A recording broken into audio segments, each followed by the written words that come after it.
ദൈവത്തിൻ്റെ അതിപരിശുദ്ധമായ നാമം വാഴ്ത്തപ്പെടുമാറാകട്ടെ.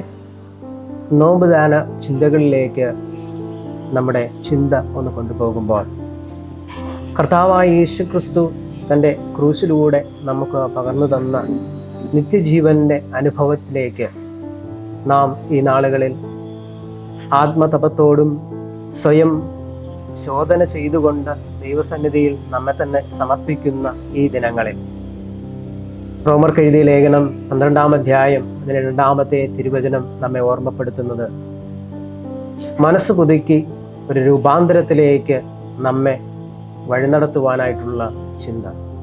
ഒരിക്കലും ഒരു ഗ്രാമത്തിൽ ദൈവവിശ്വാസിയായിരുന്ന ഒരു വ്യക്തി തൻ്റെ ജീവിതത്തിൽ കാലാകാലങ്ങളിൽ ദൈവവിശ്വാസത്തിൽ അടിയുറച്ച് നോമ്പ് ദിനങ്ങളിൽ ഉപവാസത്തോടും പ്രാർത്ഥനയോടും തന്നെ ദൈവസന്നിധിയിൽ സമർപ്പിച്ച് നോമ്പാചരിക്കുക പതിവായിരുന്നു. ആ തൻ്റെ ജീവിത യാത്രയുടെ മധ്യയിലും പലപ്പോഴും മറ്റുള്ളവരോട് ദേഷ്യപ്പെടുന്ന ഒരു അനുഭവം ഈ വ്യക്തിയുടെ ജീവിതത്തിൽ ഉണ്ടായിരുന്നു. ഈ മനുഷ്യൻ തൻ്റെ ആലയത്തിലെ വൈദികനോട് ഇപ്രകാരം ചോദിക്കുകയുണ്ടായി, എന്തുകൊണ്ടാണ് ഞാൻ നോമ്പ് ആചരിച്ചിട്ടും എനിക്ക് ഇത്തരത്തിൽ മറ്റുള്ളവരോട് ദേഷ്യം തോന്നുന്ന അനുഭവത്തിലേക്ക് എൻ്റെ ജീവിതം പലപ്പോഴും മാറുന്നത്? ഈ സമയം വൈദികൻ അല്പമൊന്ന് ആലോചിച്ചതിന് ശേഷം തൻ്റെ പക്കലുണ്ടായിരുന്ന ഒരു ഗ്ലാസ് നിറയെ വെള്ളമെടുത്ത് ഈ തൻ്റെ മുന്നിലായിരുന്ന വ്യക്തിയുടെ കരങ്ങളിലേക്ക് കൊടുത്തു.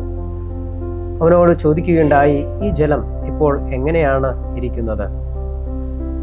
അവൻ മറുപടി പറഞ്ഞു, അത് വളരെ ശുദ്ധമായ ജലമാണ്, അതിൽ യാതൊരുവിധമായ അശുദ്ധിയുമില്ല എന്ന് പറഞ്ഞു.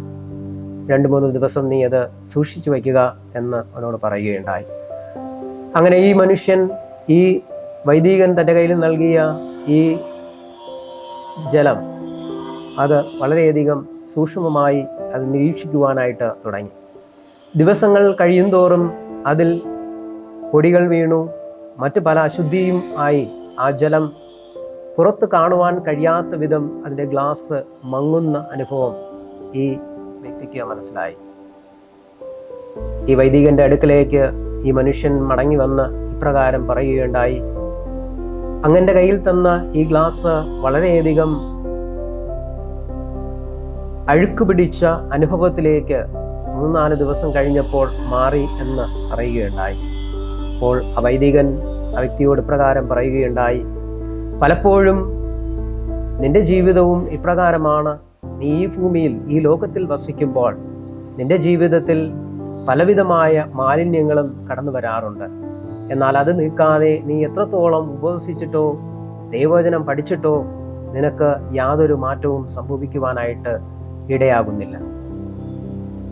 ഈ നോമ്പ് കാലഘട്ടത്തിൽ നാം ദൈവസന്നിധിയിൽ നമ്മെ തന്നെ സമർപ്പിക്കുമ്പോൾ, നാം ആയിരിക്കുന്ന ഈ ലോകത്തിന് അനുരൂപരാകാതെ നാം മനസ്സ് പുതുക്കി രൂപാന്തരപ്പെടുവാൻ ദൈവം നമ്മിൽ നിന്ന് ആഗ്രഹിക്കുകയാണ്. ഈ ലോകം നമ്മെ പല വഴികളിലേക്ക് ആകർഷിക്കുകയാണ്. സ്വാർത്ഥത, അഭിമാനം, പാപ സ്വഭാവങ്ങൾ, അതോടൊപ്പം തന്നെ മറ്റ് ഈ ലോകപരമായ ചിന്തകളെല്ലാം പലപ്പോഴും നമ്മുടെ ജീവിതത്തിൽ കടന്നുകൂടുമ്പോൾ നാം ഈ ലോകത്തിന് അനുരൂപരായി പലപ്പോഴും നാം ജീവിക്കാറുണ്ട്.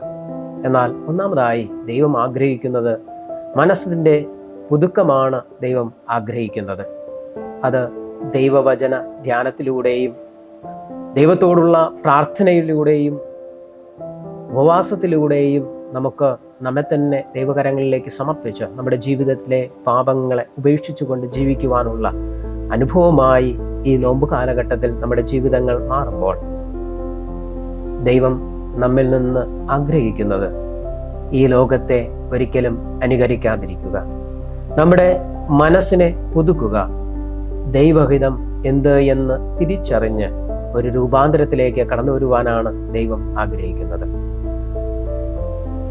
നമ്മുടെ ജീവിതത്തിൽ മനസ്സ് പുതുക്കി രൂപാന്തരത്തിൻ്റെ അനുഭവത്തിലേക്ക് കടന്നു വരുവാൻ ദൈവം തൻ്റെ പരിശുദ്ധാത്മാവിനാൽ നമ്മെ ഇടയാക്കുമാറാകട്ടെ. ആമേൻ.